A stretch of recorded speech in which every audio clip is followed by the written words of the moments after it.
ओम शांति। 31 अक्टूबर 2025 के बाबा के मधुर महावाक्य। बाबा कहते मीठे बच्चे, तुम हो स्पिरिचुअल रूहानी इनकॉग्निटो साल्वेशन आर्मी। तुम्हें सारी दुनिया को सैल्वेशन करना है, डूबे हुए को बेड़ा पार करना है। तुम हो स्पिरिचुअल रूहानी incognito Salvation Army. Salvation army, तुम्हें सारी दुनिया को सैल्वेशन करना है, डूबे हुए बेड़े को पार लगाना है। बाबा कहते जैसे मिलिट्री वाले होते हैं तो वो कोई डूब रहा होता है उसको पार लगाते हैं। बाबा ने हम बच्चों को कहा है कि बच्चे तुम्हें भी ये गुप्त कार्य करना है, डूबे हुए को पार लगाना है। प्रश्न संगम पर बाप कौन सी यूनिवर्सिटी खोलते हैं जो सारे कल्प में नहीं होती? संगम पर बाप कौन सी यूनिवर्सिटी खोलते हैं जो सारे कल्प में नहीं होती? उत्तर, राजाई प्राप्त करने के लिए पढ़ने की गॉड फादरली यूनिवर्सिटी व कॉलेज संगम पर बाप ही खोलते हैं। ऐसी यूनिवर्सिटी सारे कल्प में नहीं होती। इस यूनिवर्सिटी में पढ़ाई पढ़कर तुम डबल सिरताज राजाओं का राजा बनते हो। धारणा के लिए मुख्य सार, रूहानी सैल्वेशन आर्मी बन स्वयं को और सबके प्रति यही रास्ता बताना है, सारी दुनिया को इस पार से उस पार ले जाना। सैल्वेशन करने के लिए बाप का पूरा पूरा मददगार बनना है। रूहानी सैल्वेशन आर्मी बन स्वयं को और सबको सही रास्ता बताना है, सारी दुनिया को इस पार से उस पार ले जाने के लिए, सैल्वेशन करने के लिए बाप का पूरा पूरा मददगार बनना है, डूबे हुए को पार ले जाना है, मदद देनी है। ज्ञान योग से पवित्र बन आत्मा का श्रृंगार करना है। ज्ञान योग से पवित्र बन आत्मा का श्रृंगार करना है।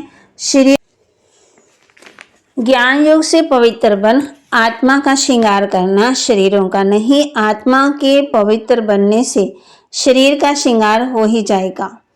वरदान, किनारा करने की बजाय हर पल बाप का सहारा अनुभव करने वाले निश्चय बुद्धि विजयी भव।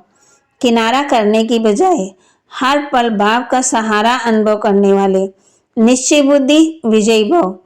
विजयी भव के वरदानी आत्मा हर पल स्वयं को सहारे के नीचे अनुभव करती है। उनके मन में संकल्प मात्र भी बेसहारे व अकेलेपन का अनुभव नहीं होता, कभी उदासी। तो बाबा कहते विजय भाव के वरदानी आत्मा हर पल स्वयं को सहारे के नीचे अनुभव करती, उनके मन में संकल्प मात्र भी बेसहारे व अकेलेपन का अनुभव नहीं होता, कभी उदासी व अल्पकाल के हद का वैराग्य नहीं आता। वे कभी किसी कार्य से, समस्या से, व्यक्ति से किनारा नहीं करते, लेकिन हर कर्म करते हुए, सामना करते हुए, सहयोगी बनते हुए बेहद के वैराग्य वृत्ति में रहते हैं। स्लोगन, एक बाप की कंपनी में रहो और बाप को ही अपना कंपेनियन बनाओ।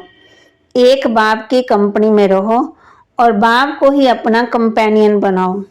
अव्यक्त इशारे, स्वयं की और सबके प्रति मनसा द्वारा योग की शक्तियों का प्रयोग करो। दिव्य बुद्धि रूपी विमान द्वारा सबसे ऊंची चोटी की स्थिति में स्थित हो। अव्यक्त वदनवासी बन विश्व की सर्व आत्माओं के प्रति शुभ भावना और श्रेष्ठ कामना के सहयोग की लहर फैलाओ। योग के प्रयोग द्वारा दुखी अशांत आत्मा को शांति और शक्ति की साकाश दो। बाबा कहते तुम्हारी पढ़ाई भी गुप्त है और तुम्हारी सेवा भी गुप्त है। हर एक राजा की रस्म अलग अलग होती है। घड़ी घड़ी अपने को आत्मा समझो, हम आत्मा सत्व प्रधान थी तो पवित्र थी, शांतिधाम सुखधाम में जरूर पवित्र ही रहेंगे। अब बुद्धि में आता है कितनी सहज बात है। भारत सज्जों में पवित्र था, वहां अपवित्र आत्मा रह न सके। इतनी सब पतित आत्मा ऊपर कैसे जाएंगी, जरूर पवित्र बनकर ही जाएगी। बाप कहते हैं आत्मा अपने घर को याद करेगी ना, हे बाबा, आकर के हमको शांति दो। यहाँ तो कर्म इंद्रियों से पार बजा रहे हैं, तो शांति कैसे मिलेगी? विश्व में शांति थी जबकि इन लक्ष्मी नारायण का राज्य था। बाप कहते हैं, बच्चे इन विकारों को जीतो। ये विकार दुख देते हैं।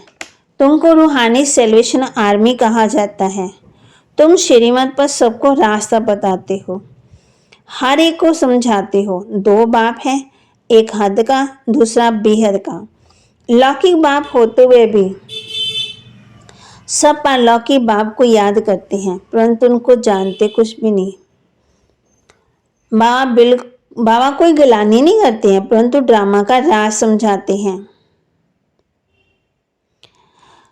इन सन्यासियों और देवताओं में रात दिन का फर्क है।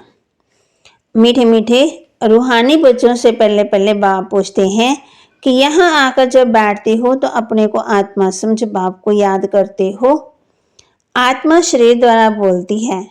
पारलौकिक बाप ने ये शरीर उधार लिया है, इनसे समझाते हैं। ये एक ही बार होता है जो बेहद का बाप आकर के सिखलाते हैं। अपने को आत्मा समझ बाप को याद करने से तुम्हारा बेड़ा पार होगा।